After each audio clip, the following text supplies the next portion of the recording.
بسم الله الرحمن الرحيم.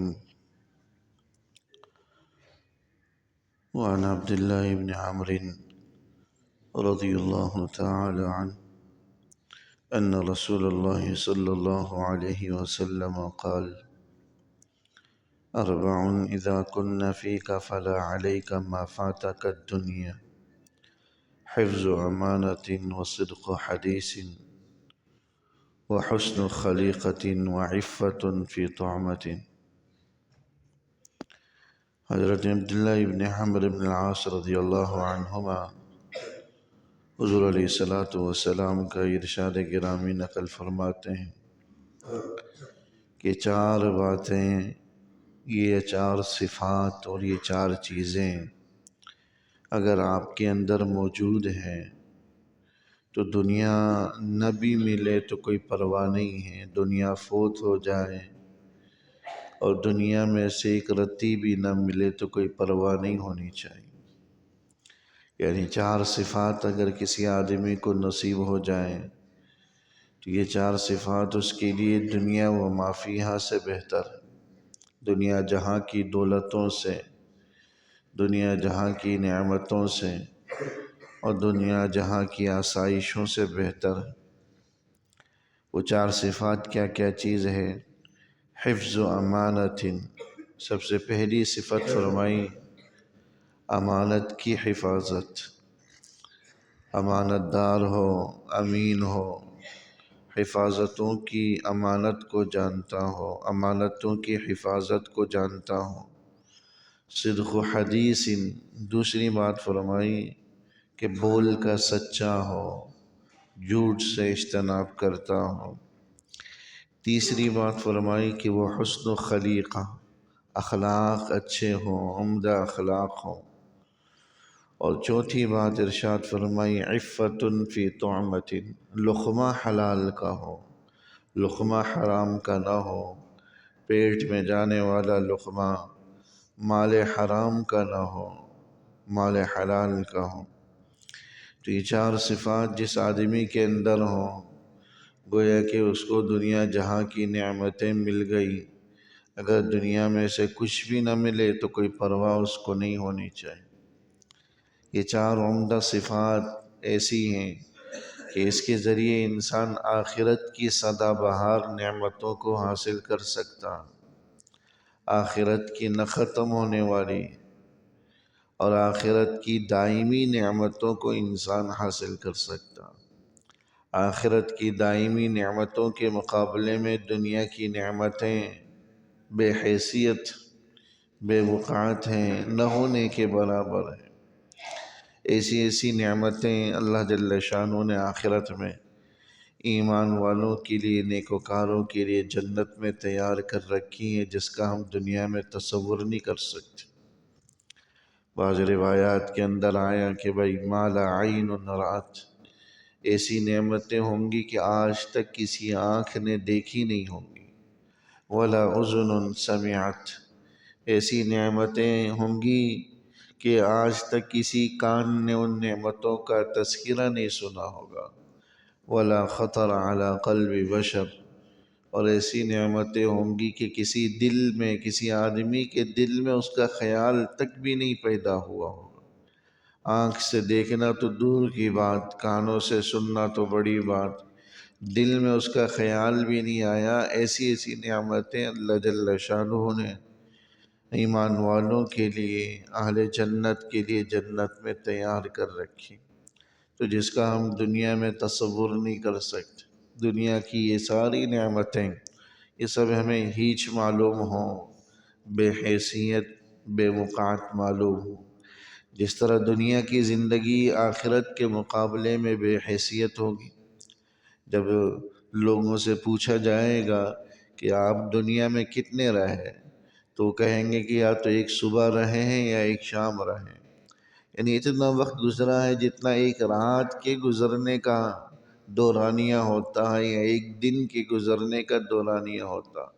ایک صبح و شام کی معمولی سی دورانیے کے بقدر ہم دنیا میں رہیں، کیونکہ آخرت کے مقابلے میں اس کی حیثیت اتنی ہی ہوگی۔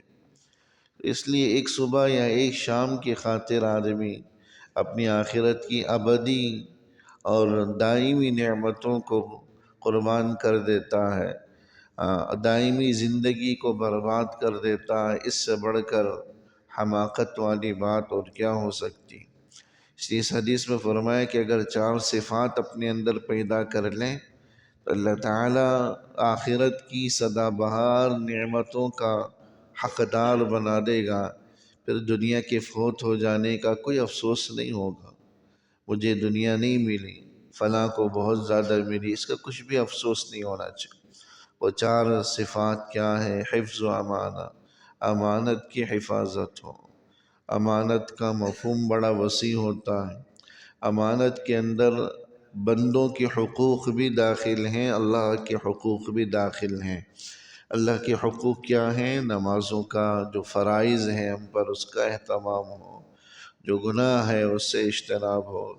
بندوں کے حقوق کی ادائیگی کا بھی اہتمام ہو، جن جن کے حقوق ہم پر لازم ہیں ان کی ادائیگی کی فکر کریں، یہ امانت کے اندر داخل ہیں۔ کہیں ملازمت کر رہے ہیں، مالک کے حقوق ہیں کہ پورے اوقات دیں، کام پورا کریں، نہ وقت میں ڈنڈی ماریں نہ کام میں ڈنڈی ماریں۔ یہ نہیں کہ بھئی آدھا وقت دے رہے ہیں، تنخواہ مکمل وقت کی لے رہے ہیں، کام آدھا کر رہے ہیں، کام چوری کر رہے ہیں، جیسا کہ ہم لوگوں کی عادت ہوتی ہے۔ بیشتر وقت باتوں میں یا دیگر لغویات میں ہم ضائع کر دیتے ہیں، گویا کہ مالک کے حق میں ڈنڈی مار۔ ایسے ہی مالکان اپنے ملازمین کے حقوق ادا کریں، ان کو جو ہے وہ ساری آسائشیں دیں۔ آج اس حوالے سے بھی غفلت اور بے توجہی ہوتی ہے۔ لوگ جو ہے مالکان جس طرح ملازمین مالکان کے حقوق ادا کرنے میں ڈنڈی مارتے ہیں، تو مالکان ملازمین کے حقوق کو پامال کر رہے ہوتے ہیں۔ تو بندوں کے حقوق کی ادائیگی کا بھی اہتمام ہو۔ اہل و عیال ہیں، اڑوس پڑوس کے لوگ ہیں، ملنے جلنے والے رشتہ دار اقرباء ہیں، ان سب کے حقوق کی رعایت یہ حفظ و امانت کے مفہوم میں داخل۔ صدق و حدیث، قول کا سچا ہو، بات کرے تو سچ بولے، جھوٹ سے گریز کرتا ہو۔ جس طرح جو ہے انسان زبان کا پکا ہو، امانت کا پکا ہو، ایسی زبان کا بھی کھرا اور سچا ہو۔ تیسری بات، عمدہ اخلاق ہوں، اخلاق اس کے اچھے ہوں، اس کے قول سے، اس کے فعل سے، اس کے طرز عمل سے کسی کو ایذا نہ پہنچے، سب لوگ راحت میں رہیں۔ یہی در حقیقت اسلام ہے۔ من حسن اسلام المرء ترکہ ما لا یعنی، المسلم من سلم المسلمون من لسانہ ویدہ۔ فرمایا کہ مسلمان تو بس وہی ہے جو لا یعنی سے بچے، مسلمان تو بس وہی ہے جس کے ہاتھ اور زبان کی ایذا رسانیوں سے دوسرے مسلمان محفوظ رہیں۔ اگر آپ کی طرز عمل سے، قول و فعل سے کسی کو ایذا پہنچتی ہے تو ہم مسلمان کہلانے کے حقدار ہی نہیں۔ ہمارے متعلقین ہوں، دوست احباب ہوں، اعزاء اقرباء ہوں، رشتہ دار ہوں، کسی کو ہمارے کسی طرز عمل سے تکلیف نہ ہو، یہ حسن خلق کے زمرے میں آتا ہے۔ یعنی دوسروں کے ساتھ بھی اچھا کریں اور دوسروں کی تلخ باتوں کو بھی تحمل اور درگزر کر جائیں، معاف کرنے کی عادت ڈالیں، معاف کرنے کا خوگر خود کو بنائیں۔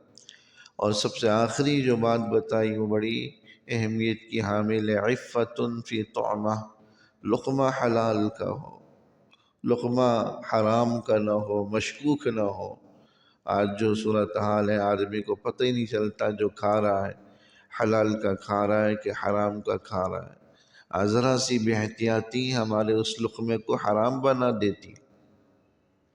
ملازمین ہیں، عرض کیا ابھی کہ ملازمین ہیں، مالکان کے حقوق ادا نہیں کرتے، وقت مکمل نہیں دیتے، آدھا وقت دے کر پوری تنخواہ، یہ لقمہ حلال نہیں ہو رہا۔ اوقات کے کار کے اندر، کام کے اندر ڈنڈی مار رہے، یہ لقمہ حلال نہیں کر رہے۔ اسی طرح مالکان ملازمین کے حقوق مار رہے، لقمہ حلال نہیں کر رہے۔ اسی طرح جو ہے معاملات کے اندر، کاروبار کے اندر، تجارت کے اندر، جو کاروبار کی، تجارت کی جو شکلیں ہیں اس کے اندر کوئی ناجائز پہلو ہے، کوئی غیر شرعی پہلو ہے تو لقمہ حرام کا ہو جاتا ہے۔ لوگ سمجھتے ہیں کہ بھئی حرام صرف یہ ہے کہ آدمی کہیں سے سود لے رہا ہو، آدمی چوری کر رہا ہو، رشوت لے رہا ہو، آدمی جو ہے وہ بینک سے جو ہے نا سود لے رہا ہو، لوگ اسی کو ہی حرام سمجھتے ہیں، تو یہ بھی حرام ہے۔ معاملات کا اور کاروبار کی شکلوں کا، تجارت کی صورتوں کا صاف نہ ہونا، اس کے اندر غیر شرعی بات کا پایا جانا، یہ بھی لقمے کو حرام کر دیتا ہے۔ وقت پورا نہیں دے کر پوری تنخواہ لینا، یہ بھی لقمے کو حرام کر دیتا ہے۔ کام میں ڈنڈی مارنا، یہ بھی حرام کر دیتا ہے۔ بہت جو ہے نا وسیع اس کا مفہوم ہے۔ اس لیے عفت فی طعمت، فرمایا کہ بھئی لقمہ حلال کا ہو، حرام کا نہ ہو۔ بزرگوں میں تو اتنی احتیاط تھی۔ حضرت بشر حافی رحمہ اللہ ایک بڑے بزرگ گزرے ہیں، ان کی ہمشیرہ بڑی اللہ والی تھی، اپنے ہاتھوں سے سویٹر بنتی تھی اور بیچ کر جو ہے نفع کماتی تھی، تجارت کرتی تھی۔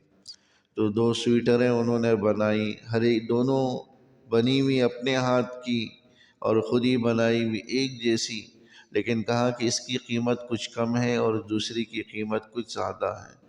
خریدنے والے نے کہا دونوں تو ایک جیسی دکھتی ہیں، قیمت کیوں کم ہے اس کی اور اس کی کیوں زیادہ ہے، برابر ہونی چاہیے۔ تو کہنے لگی کہ جس کی قیمت کم ہے یہ میں نے رات میں بنائی ہے، اور جس کی قیمت زیادہ ہے میں نے دن میں بنائی۔ رات میں بناتے ہوئے ہو سکتا ہے کوئی ٹانکا اس کا چھوٹا بڑا ہو گیا ہو، غلط ہو گیا ہو، اس میں بد احتیاطی کا مجھ سے غلطی کا امکان ہے، اس لیے میں نے اس کی قیمت کم رکھی ہے۔ رات کے اندھیرے میں بنانے کی وجہ سے ہو سکتا ہے کوئی غلطی ہوئی، تو اس قدر اپنے لقمے کو حلال کرنے کا اہتمام ہوتا تھا۔ امام اعظم رحمہ اللہ تعالی، ابو حنیفہ رحمہ اللہ تجارت کرتے تھے۔ ایک دفعہ جو ہے غلام نے، ملازم نے ایک کپڑا ایسا بیچا جو تھوڑا سا عیبدار تھا، پوری قیمت صدقہ کر دی، پوری قیمت صدقہ کر دی، اتنے لقمے حلال کا اہتمام۔ ایک دفعہ پتہ چلا کہ مارکیٹ کے اندر چوری کی کوئی بکری فروخت ہوئی ہے، تو پوچھا کہ ایک بکری کی عمر عام طور پر کتنی ہوتی ہے؟ لوگوں نے کہا کہ 7 سال۔ تو 7 سالوں تک اس مارکیٹ سے کبھی گوشت نہیں کھایا۔ اتنا احتیاط بزرگوں کا لقمہ حلال کے اندر ہوتا، کیونکہ ایک ذرا سا لقمہ 40 دنوں کی عبادات کو بے نور کر دیتا ہے، اس کی حلاوت اور مٹھاس کو ختم کر کے رکھ دیتا۔ اللہ جل شانہ عمل کی توفیق نصیب فرمائے۔ ربنا تقبل منا إنك أنت السميع العليم وتب علينا إنك أنت التواب الرحيم، وصلى الله تعالى على خير خلقه محمد وآله وصحبه أجمعين، آمين برحمتك.